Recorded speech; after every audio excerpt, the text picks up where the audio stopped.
राम राम भक्तों, जय माता दी। कैसे हैं आप सब? आशा है ठीक ही होंगे। तो देखिए, जो मैं अभी वीडियो लेके आई हूँ, आपने टाइटल में देख ही लिया होगा, भक्ति मार्ग की दूसरी सीढ़ी। तो मैं सीढ़ी बाय सीढ़ी बता रही हूँ आपको। ये सीढ़ी चढ़ना बहुत ज़रूरी है अगर आपको भगवान को उनकी भक्ति चाहिए तो। क्या उनकी देखो तो उनके दर्शन चाहिए, या जो भी कह लिए जिस मार्ग पे आप चल रहे हो, भक्ति मार्ग ही बोलेंगे इसको। अगर आप उन्हें पाना चाहते हैं तो इसकी सीढ़ी बाय सीढ़ी मैं आपको बताऊंगी कि कैसे हम अपने प्रभु तक पहुंच सकते हैं, कैसे उनको बहुत जल्दी हम खुश कर सकते हैं, उनके दर्शन पा सकते हैं। तो ये पहली सीढ़ी मैंने आपको बता दी। आपको वीडियो में प्लीज़ कमेंट बॉक्स करके ज़रूर बताइएगा कि कैसी लगी।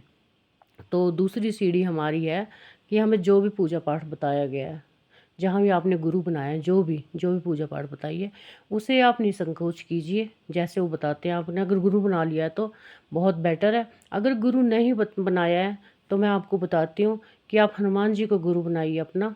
उन्हें बोलिए कि मुझे कुछ नहीं पता, संसारिक गुरु मुझे पसंद नहीं है या कुछ भी है, आप मेरे गुरु हो तो आप ही मुझे शिक्षा दोगे।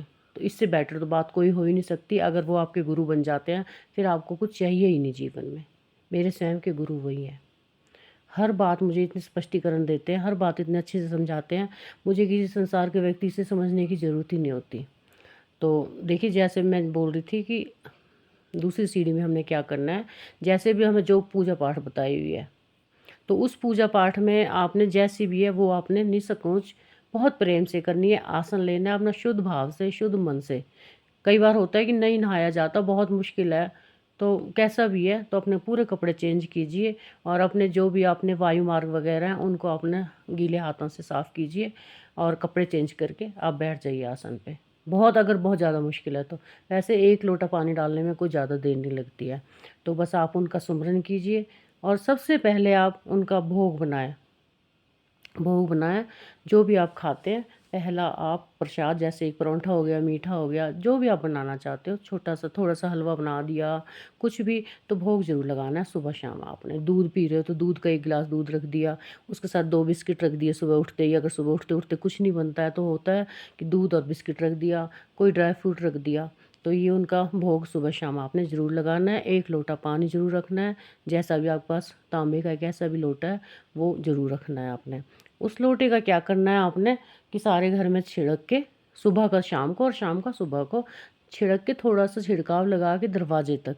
उसके बाद सैं जो भी पीते हैं आप पानी, सारे घर के पिएं। जैसे चाय वगैरह बनाते हो तो सारे पीते हैं, उसमें डाल दिया, या जो पानी पीते हैं तो सबके उसमें जग में डाल दिया ताकि सब पे वो प्रसाद आ जाए। तो ये हो गया आपका। और आरती ज़रूर करनी है आपने, जिस भी भगवान की आप पूजा कर रहे हो आरती ज़रूर करनी है। क्योंकि शाम को आरती करनी है, सुबह आपने जो भी पूजा करनी है उसकी शाम को आरती करेंगे। आरती का मतलब ये होता है, एक तो हमारे घर में वाइब्रेशन बहुत अच्छी होती है, गलत चीज़ें हमारी प्रवेश नहीं करती हैं। और दूसरा ये कि हमारी जितनी भी दिन की पूजा पाठ है वो हमारी आरती से ही संपूर्ण होती है, इसलिए आरती बहुत ज़रूरी है। आरती ज़रूर कीजिए, ये आप करते रहिए। देखिए, अगर आपको प्रभु ने अगर इस रास्ते पे चलाया है तो आप मुख्य होंगे, आप उनके प्यारे होंगे, तभी इस रास्ते पे चलने की आपको प्रेरणा दी है। तो ये काम आपने स्टार्टिंग में ये करना ही करना है। ये हमारी दूसरी सीढ़ी है। पहले में मैंने आपको जो भी बताया उसको वीडियो को देखना आप। और अब मैं ये बता रही हूँ कि ऐसे पूजा करनी है जो भी आपको दिया हुआ है। ये नहीं कि सामने वाला उसकी पूजा कर रहा है तो इसमें ज़्यादा फल होगा, नहीं। जो आपको जैसे भी आप शुरू कर दोगे वही आपकी पूजा है। आप 5 मिनट क्या 2 मिनट भी आसन पे बैठ जाओगे वही आपकी पूजा है। लेकिन वो रेगुलर होनी चाहिए, रेगुलर होनी चाहिए। ये है कि अगर औरतें अशुद्ध होती हैं, कई बार महीने में होती हैं, तो बस उन अशुद्धियों में आप थोड़ा सा विश्राम ले लें, उसके बाद फिर रेगुलर करें। रेगुलर नेक नियम बना लें कि करनी करनी है। 1 मिनट आसन पे बैठना है तो बैठना ही बैठना है। ये ज़रूरी नहीं है कि घंटों बैठे रहोगे तो पूजा होगी हमारी, नहीं। जितना आपके पास समय है उतना समय दीजिए, लेकिन प्रेम से। जो भी आप मूर्ति उनके नाम से लाए हो उनको आपने एक स्थान दीजिए, बाबा का, माँ का, जो भी।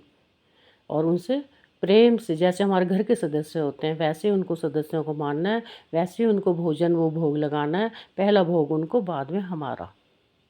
तो ये होता है हमारा कि पहली सीढ़ी यही है, दूसरी सॉरी। तो ये आप करते रहिए, फिर मैं आगे अगली वीडियो में नई जानकारी दूंगी। अगर कुछ भी आपने पूछना है, जितना मुझे पता है मैं उसका ज़रूर आपको आंसर दूंगी। तो आप मेरे से पूछते रहिए, मैं आपको बताती रहूँगी जितना मेरे को आता है। बस ऐसे चलते रहिए तो भगवान आपको बहुत जल्दी मिलेंगे, बहुत जल्दी आपसे खुश होंगे। तो मिलते हैं अगले वीडियो में नई जानकारी के साथ। नई क्या, फिर तीसरी सीढ़ी लेके आऊँगी मैं। तो तब तक के लिए जय माता दी, जय बाबा की, जय श्री राम।